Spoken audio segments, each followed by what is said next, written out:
Good morning, Good afternoon. good Evening. everybody. Get your cats, get your dogs, and bring them over here and tell them we're at the table. Right, welcome again, table 5.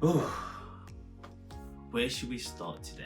Well, as far as you know, we still have a lot going on, which is to do with what should we do, what should be happening with all this pandemic. What there's no clarity in a lot of things, which is what everybody's talking about. Like, how would we know? How will we know, like, what to get, what mask to wear, where should we wear them, where are we allowed? It's kind of like a bit more clearer now, which is quite nice, because in shops, 100% you know this. In public transport, we all know this now. Well, basically, anywhere indoors, tell you. As long as it's not your house, you gotta wear a mask to be safe. This week as well, we just noticed there's a bit of a debate, which is all to do with masks and schools, whether they want all the children to wear masks in the hallways when they're at school. And they're saying this is from the age of 12 upwards. They highly recommend it. It hasn't been made clear yet. There's no clarity about this. So they're saying, because obviously they have a high risk of contracting it as well as passing it on. So they say it's highly recommended as long as there's mutual consent between the guardian and the person involved. So basically, they highly recommend that anybody from the age of 12 upwards wear a mask. You can't force them, by the way. You can't force them at schools and stuff, but they're highly recommending it. And we also saw on the news, it came out that in Hong Kong, there was the first person or something along the lines who's actually been proven to have been reinfected. Like, wow. Well, I don't know. Is this good news, or is this like, it's just news which is coming out?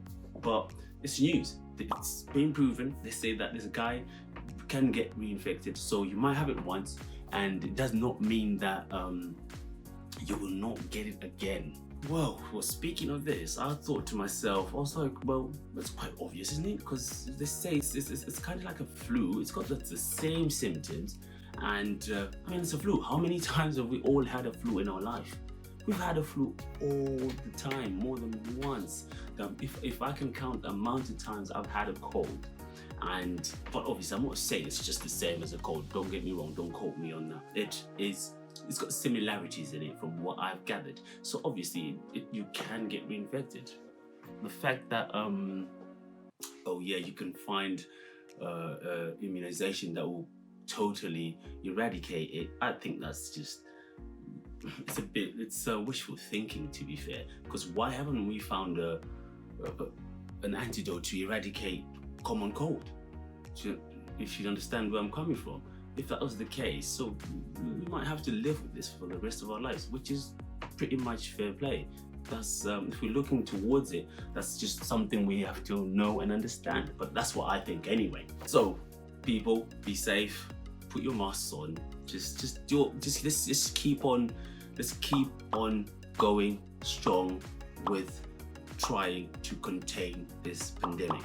Do what you can, do everything you can. I personally have actually started walking around with sanitizer on my keys, because it just makes it easier. Just squeeze it on my hand, and bam, that's it. Never rely on just where you're going that they will have it. Sometimes you don't know, they might not have it. So what would you do then? So what? Just little squeezy, rub it on your hands, and it's done. Now, another thing, you might have noticed we have a new addition to the table. If you notice, yes, we've got a new addition. This is Summer Jerk. That's it, Summer Jerk barbecue. New addition to the table. The reason why we've got them at the table today, they've got a bottle at the table, is because we believe they have actually done something which I thought was quite very nice and well organized. They had an outdoor event in an area, I think it must have been Milton Keynes. It's the second time they've done this. There hasn't been an outdoor event that has been actually been allowed to take place because of obviously everything else and people worried about a social gathering and everything. This event, I believe, was a huge success because it's the only one in the area that's probably for 2020, and they had all the measures. Social distancing was practiced. They'd all the measures to check if the people were okay to be in there. Safety was provided, and overall it was something nice to see, because nowadays it's quite difficult because there's that balance between saying no, you shouldn't do this because there might be loads of people, there'll be reinfection of anything. If somebody just has it there, everyone else will have it and then they'll pass it on and spread, which is very true. And we have to watch that balance between that, and at the same time we need to watch the mental health balance as well. So this is kind of like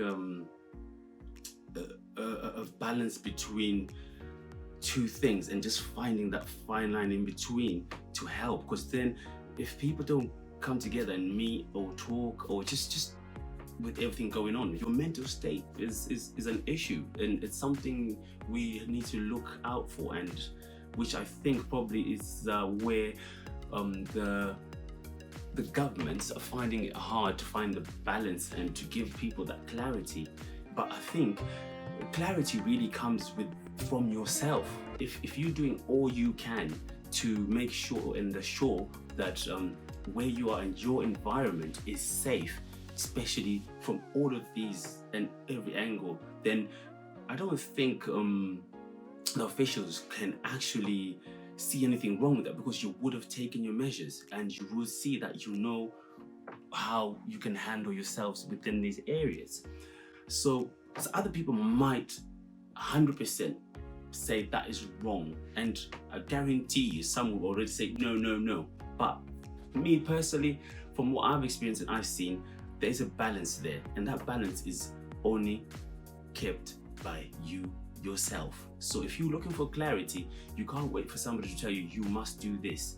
Some of these things you should take an initiative and just go try find out by yourself and see like where will they take you, and what do you need to do yourself, even though it's not mentioned. It's like if you, like this day and age, come on, let's be honest, if you're coming out of the toilet and someone tells you, did you wash your hands, does somebody need to tell you that? Come on. Or before you eat, you're walking around and you want to eat with your hands, does somebody really need to tell you, wash your hands, are your hands clean? It's just those kind of things. You don't need to be told. Some of these things you just have to take it into your own, you know what I mean? Think for yourself, be proactive. And I believe moving forward, being proactive is going to subsequently be the thing that will help us get rid of this.